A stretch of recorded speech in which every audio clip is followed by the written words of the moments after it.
Benny Andersson shaped the sound of a generation without ever being its public face.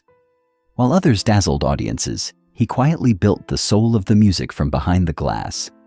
From the silent confines of recording studios to sold-out arenas, he witnessed the rise, unraveling, and rebirth of one of pop music's most iconic bands.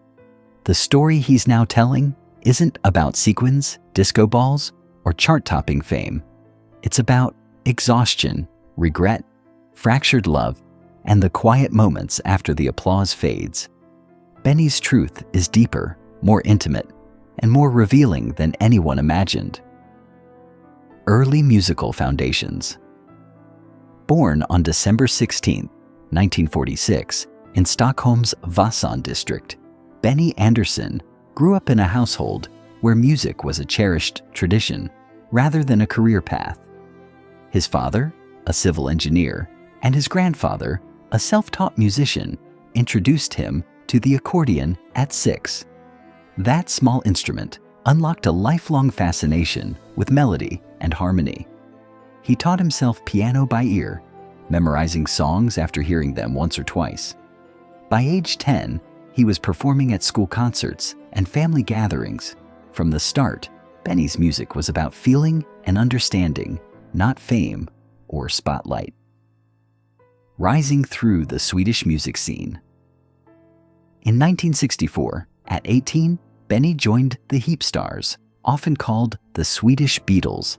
His arrival instantly matured their sound. Hits like Sunny Girl and Wedding, penned by Benny, topped local charts. These early successes honed his studio skills, arrangement techniques, and performance instincts. While others chased fame, Benny quietly became the band's musical brain, absorbing the mechanics of the industry while perfecting his craft. His sensitivity to tone and emotional nuance set him apart. Benny's focus was never on celebrity.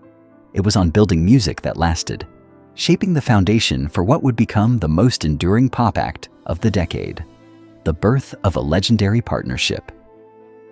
In 1966, Benny met Björn Ulvaeus while performing at a party.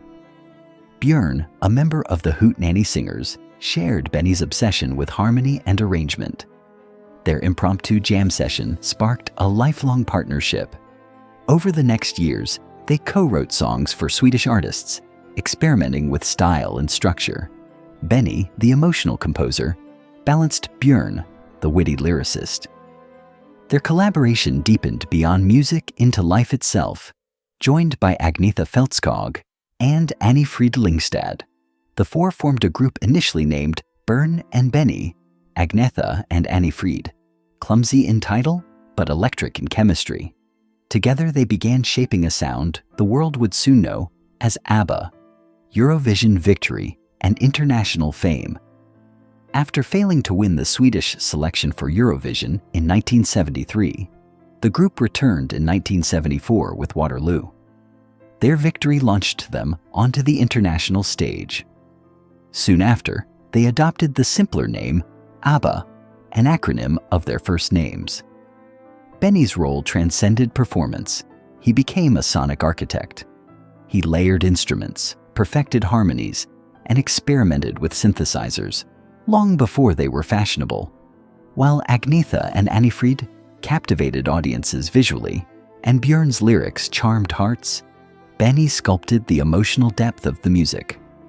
ABBA's hits, Dancing Queen, The Winner Takes It All, blended joy with melancholy, revealing his unique gift for combining brightness with emotional resonance. Crafting songs like paintings. In the studio, Benny approached music as an art form. He obsessively worked on arrangements, sometimes spending days refining a single harmony until it conveyed the intended emotion. His focus was timelessness, not trends. This precision shaped the emotional subtext of ABBA's biggest hits. Songs like Knowing Me, Knowing You, and Fernando carried layered meanings, joyous melodies masking underlying sadness. Benny's ability to convey human complexity through pop music defined the band's enduring appeal. While the public often saw glitz and spectacle, The invisible architecture of ABBA's sound was Benny's domain. Every chord, pause, and vocal inflection was meticulously designed to resonate emotionally. Cracks behind the glitter. ABBA's meteoric rise in the 1970s concealed private struggles. The first crack appeared in 1979 when Björn and Agnetha divorced. The band tried to remain professional, recording Super Trooper with their signature polish, yet the sessions carried a new heaviness. 2 years later, Benny and Annie Fried ended their romantic partnership. Their relationship, fiery and symbiotic, had been central to ABBA's creative heart. Benny's perfectionism, which fueled musical brilliance, made emotional intimacy challenging. Annie Fried's expressive nature collided with his internal restraint. The emotional strain eventually seeped into the music, subtly transforming the tone of ABBA's final studio work, Emotional Honesty, in The Visitors released. In 1981, The Visitors reflected the quiet heartbreak permeating ABBA. Tracks like When All Is Said and Done and Slipping Through My Fingers carried unspoken pain beneath polished melodies. The sparkle was fading, signaling the band's inevitable dissolution. Beyond personal relationships, fame itself exacted a toll. The intricate performance machinery, public expectation, and constant travel left little room for private grief. Benny's compositions became a vessel for unspoken feelings. While fans danced and sang along, the band's internal life was marked by fragility and longing, emotions carefully encoded in music that seemed carefree on the surface. Reinventing performance with ABBAVoyage. Decades later, Benny helped reimagine the band's legacy with ABBAVoyage, a groundbreaking digital concert experience. Using motion capture and avatars, ABBA performed live in London as they appeared in 1979.